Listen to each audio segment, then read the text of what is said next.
मैं करीब 50-55 साल से समाज और देश की सेवा में लगा हूं। मैं राजनीति में तो बहुत देर से आया था। समाज के चरणों में मुझसे जो बन सकता था करने की मैं कोशिश करता था। मैंने हर दिन, हर क्षण अपने देश के लिए, मेरे देशवासियों के लिए मुझसे जो हो सका, जहां हो सका, पूरे लगन से, मेहनत से काम करता रहा। और इसमें मेरी मां के आशीर्वाद, मेरी मां की बहुत बड़ी भूमिका रही है। मुझे मां भारती की सेवा करनी थी, इसलिए मुझे जन्म देने वाली मेरी मां ने मुझे अपने दायित्वों से मुक्त कर दिया था। और मां ने मुझे आशीर्वाद दिया कि बेटा जाओ, देश की करोड़ों माताओं की सेवा करना, देश के गरीबों की सेवा करना।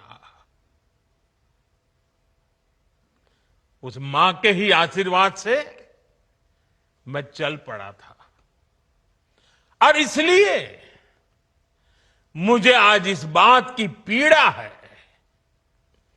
कि जिस मां ने मुझे देश सेवा का आशीर्वाद देकर देश सेवा के लिए रवाना किया, भेजा। हर मां चाहती है कि उसका बेटा उसकी सेवा करे। हर मां चाहती है कि बेटा बड़ा हो, मां के लिए कुछ न कुछ करता रहे। लेकिन मेरी मां ने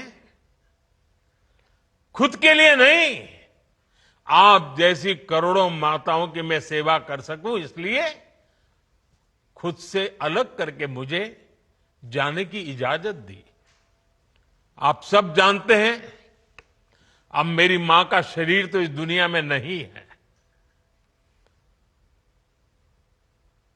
कुछ समय पहले 100 साल की उम्र पूरी करके वो हम सबको छोड़ के चली गई। मेरी उस मां को, जिसका राजनीति से कोई लेना देना नहीं, जिसका शरीर भी अब नहीं है, मेरी उस मां को आरजेडी कांग्रेस के मंच से भद्दी भद्दी गालियां दी गई। माताएं बहनें, मैं देख रहा हूं आपके चेहरे, आपको भी कितना दर्द हुआ होगा। मैं देख रहा हूं कुछ माताओं के आंख में आंसू मुझे नजर आ रहे हैं।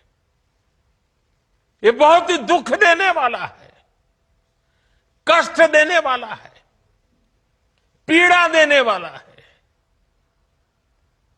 क्या गुनाह उस मां का, क्या गुनाह जैसे भद्दी गालियां सुना दी जाए।